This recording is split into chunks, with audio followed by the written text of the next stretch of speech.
Assalamualaikum warahmatullahi wabarakatuh. Selamat siang, salam sejahtera bagi kita semua.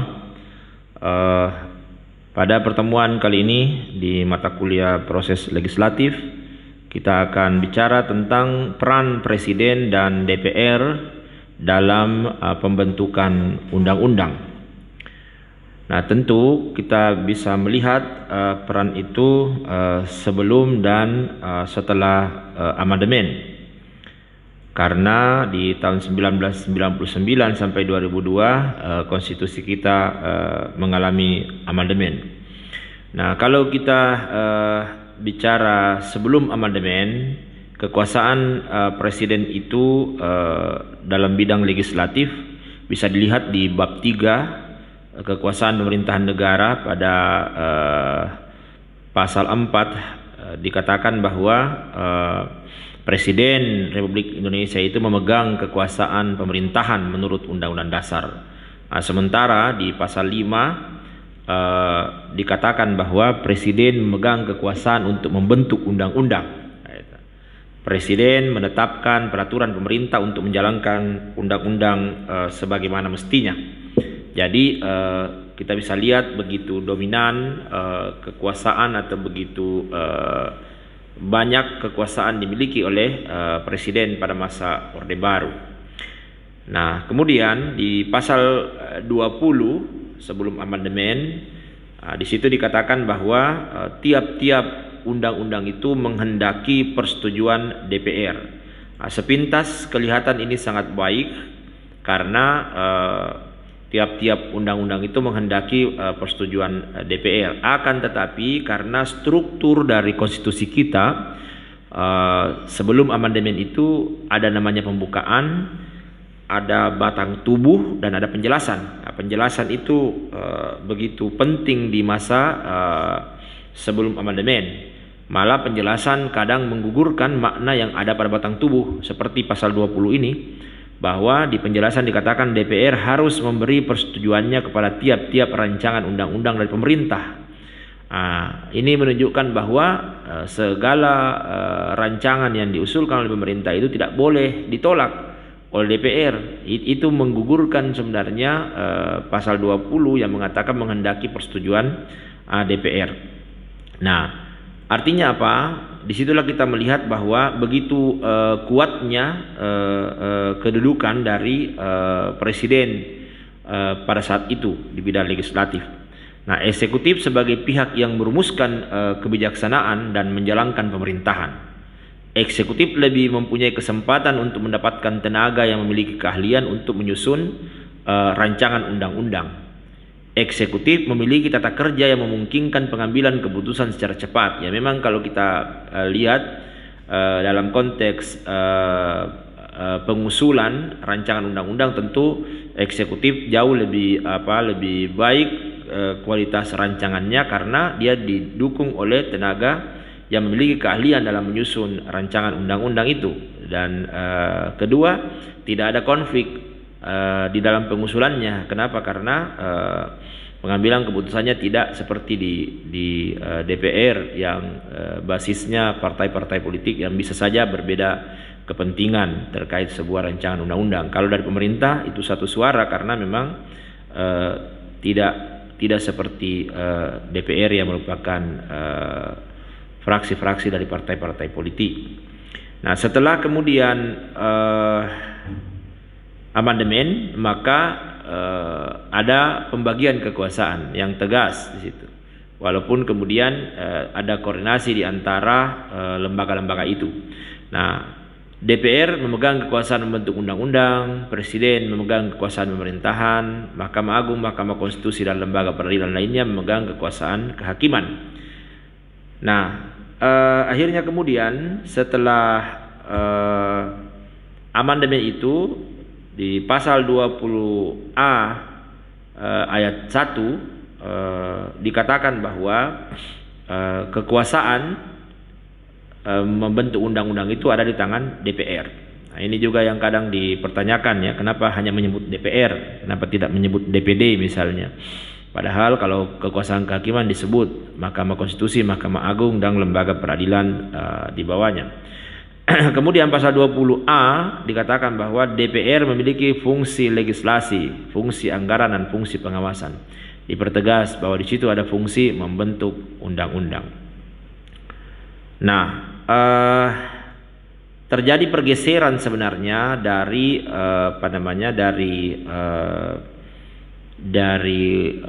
presiden ke DPR. Tapi ya walaupun demikian, tetap di dalam pembentukan aturan perundang khususnya undang-undang ini, ya anggota DPR berhak mengajukan RUU, presiden juga berhak mengajukan RUU kepada DPR. Nah, artinya apa? Terjadi pergeseran kekuasaan membentuk undang-undang, menempatkan DPR sebagai pemegang kekuasaan membentuk undang-undang. Artinya apa? Hilanglah dominasi presiden dalam proses pembentukan undang-undang. Nah, tentu perubahan ini penting karena undang-undang itu produk hukum yang paling dominan untuk menerjemahkan rumusan-rumusan normatif yang terdapat di dalam undang-undang dasar kita. Nah, secara logis harus demikian untuk menghindari implikasi yuridis berupa duplikasi kekuasaan kelembagaan negara, karena presiden memegang kekuasaan pemerintahan. Kalau dia juga memegang kekuasaan membentuk undang-undang, maka itu bisa melahirkan mayoritarian kekuasaan itu. Nah, kemudian selanjutnya kita mau lihat tentang DPR itu sendiri. Jadi kalau kita bicara DPR, anggota-anggota DPR itu pasca amandemen semuanya dipilih oleh rakyat. Nah, kalau kemudian dari partai politik, jadi dari partai politik, tidak ada lagi yang diangkat. Tidak ada lagi fraksi ABRI ya, yang diangkat. Kemudian di pemilu 2019 ada 575 anggota DPR kita gitu, dari 9 partai politik, 9 fraksi di sana. Nah, kalau 2014 ada 10, ada 560 anggota DPR ya. Nah, ada fluktuasi jumlah kursi dari setiap partai politik. Sama juga di pemilu 2019 untuk masa bakti 1924 ya. Ada 557 anggota DPR kita. Nah, di mana Partai Demokrasi Indonesia Perjuangan yang mendapatkan kursi terbanyak, 128 kursi, ada peningkatan dibandingkan pemilu 2014.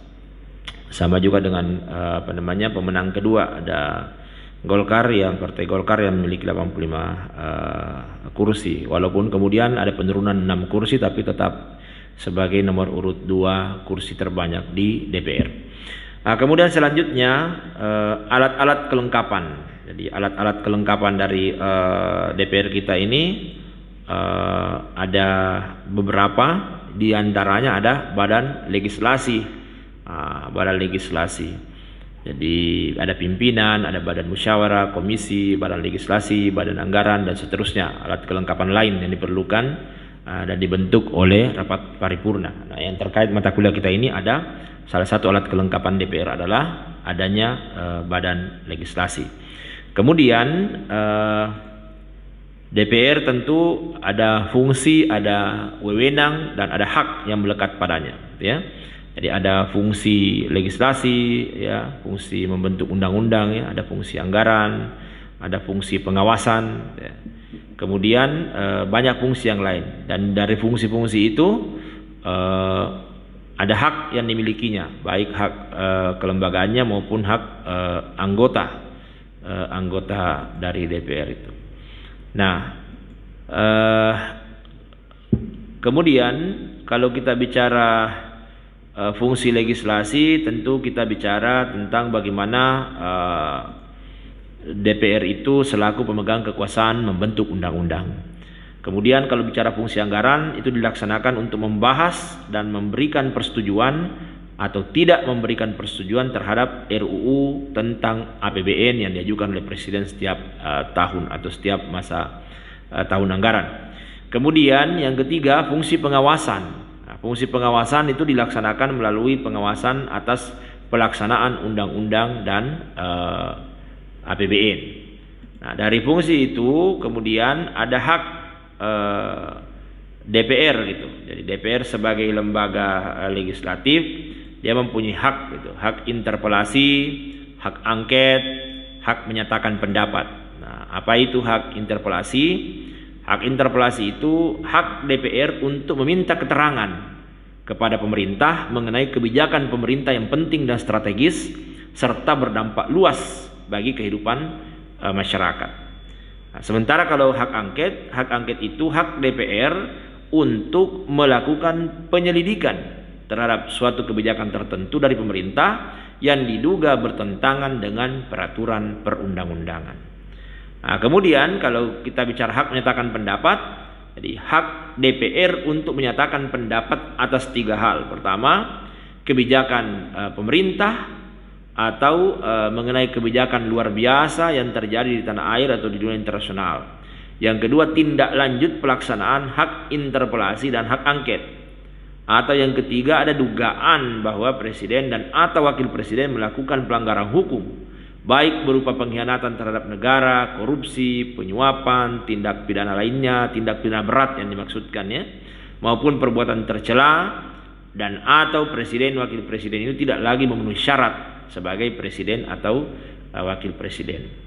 Nah, kemudian selain hak DPR ada juga hak anggota. Ada hak anggota DPR.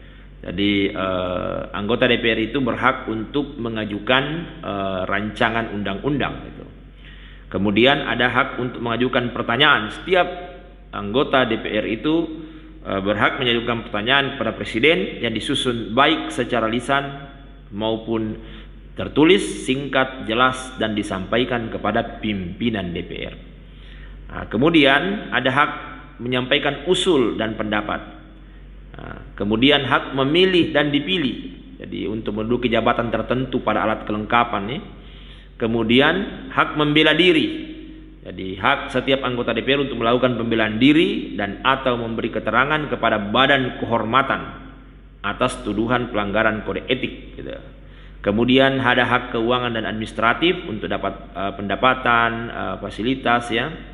Kemudian ada hak imunitas. Nah ini, jadi hak imunitas itu sebenarnya adalah hak dari setiap anggota DPR untuk kemudian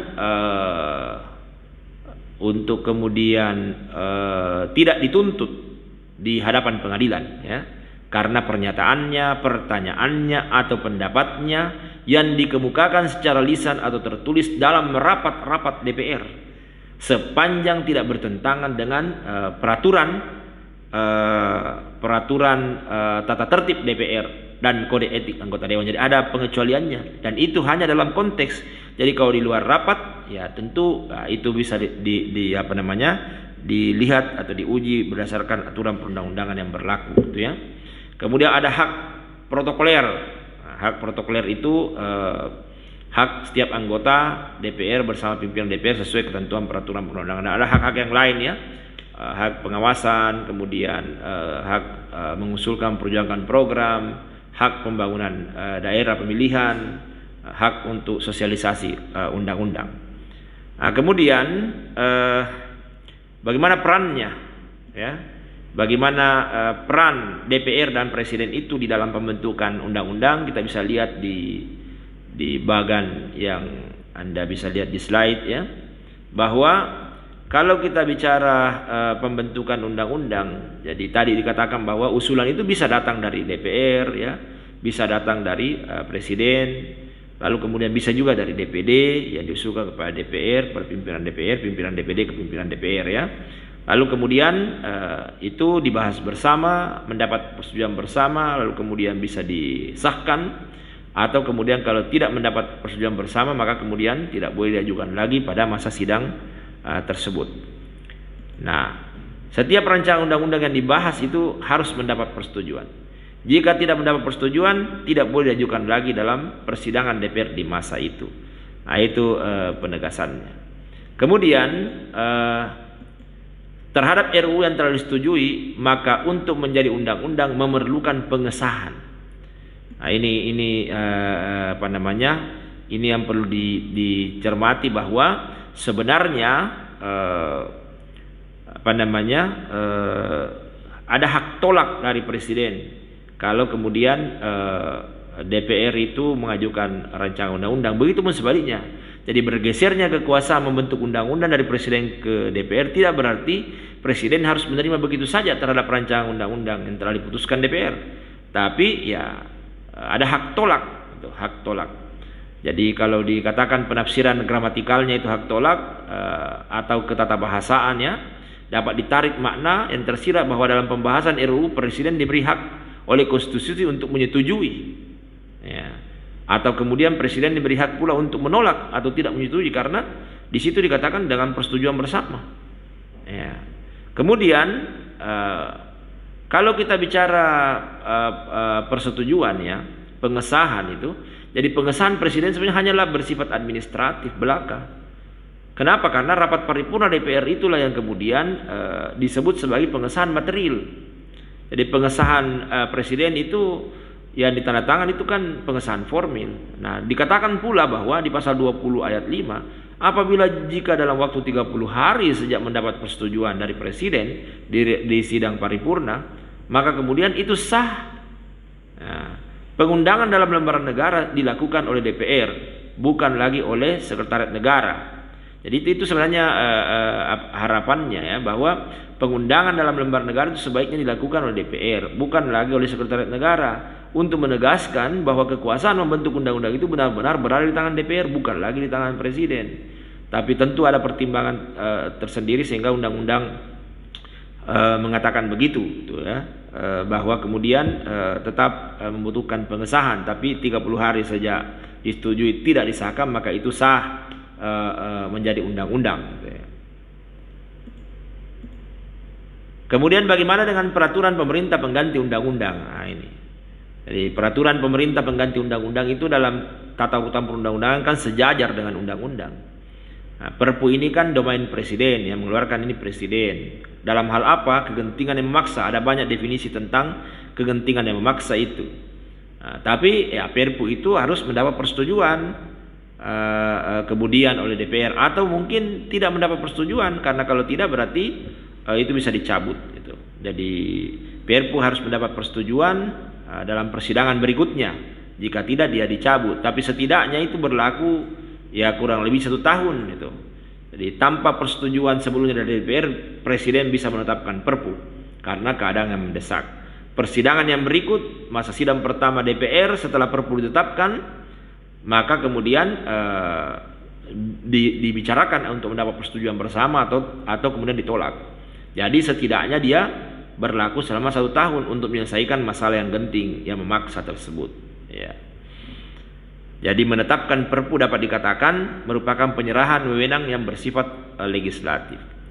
Kemudian selanjutnya adalah bagaimana dengan anggaran pendapatan dan belanja negara. Nah, ini kan rancangan anggaran pendapatan belanja negara ini kan setiap tahun itu. Jadi sebagai wujud pengelolaan keuangan negara, ya, setiap tahun dengan undang-undang, ditetapkan setiap tahun dengan undang-undang. Nah, artinya apa? Bahwa RUU APBN ini diajukan oleh presiden, bukan DPR. Jadi dibahas bersama. Jadi satu-satunya rancangan undang-undang yang diajukan hanya oleh presiden adalah APBN, gitu. Dengan pertimbangan DPD sesuai dengan kewenangan yang dimiliki, ya. Jadi khusus mengenai RUU tentang APBN hanya presiden yang mempunyai kekuasaan mengajukan rancangannya. DPR dan DPD tidak mempunyai kewenangan untuk mengajukan rancangan APBN. Apabila disetujui, maka kemudian ditetapkan menjadi undang-undang. Kalau tidak disetujui, maka digunakanlah anggaran tahun sebelumnya. Tapi itu mudah-mudahan tidak terjadi karena tentu indikator-indikator ekonominya sudah berbeda. Oke, baik adik-adik sekalian yang saya banggakan, cukup hari ini. Nanti kita akan bertemu lagi dengan materi yang lain. Terima kasih. Assalamualaikum warahmatullahi wabarakatuh.